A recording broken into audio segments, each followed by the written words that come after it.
Ngayon, balikan po natin si Cyril Chavez ng GMA Regional TV mula sa Cagayan de Oro. Cyril, pasensya na, naputol tayo kanina. Ano bang latest dyan ngayon? Pia, mga kapuso, live pa rin tayo dito sa Cagayan de Oro City Hall, partikular na dito sa Session Hall kung saan patuloy ang voter turnout. Ngayon nga, papakita ko lang dito sa likuran ko mga kapuso, may manifestation na ginawa ang kampo ni Barangay Carmen Chairman Rainer Joaquin Uy sa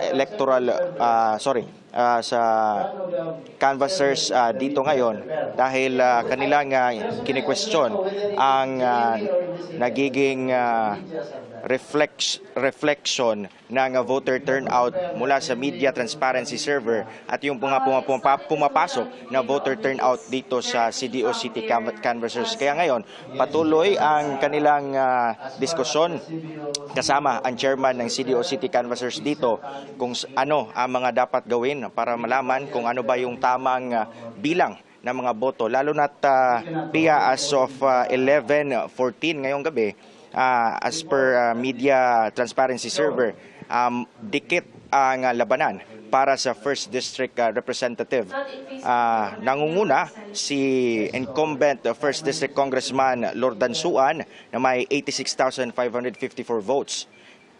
Dikit naman si Rainer Joaquin Uy o Kikang Uy na may 85,518 votes. So more or less 1,000 votes lamang ang difference nito. Kaya ito ang tinitignan ngayon. Ayun naman kanina, Pia, update rin ng CDO City Canvassers ay may mga problema na-encounter ngayon yung mga hinterland cluster precincts, lalo na sa pag-transmit ng voter turnout, lalo na may problema sa internet connection. Kaya inutusan nila yung mga electoral board mula sa mga clustered precincts na yon na bumaba agad dito sa Cagayan de Oro City Hall at i-transmit ang mga boto na mula sa kanilang mga automated counting machines at para mag-reflect sa server ng COMELEC.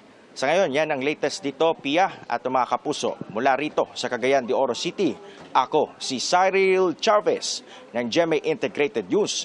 Dapat totoo para sa eleksyon 2025. Maraming salamat, Cyril Chavez.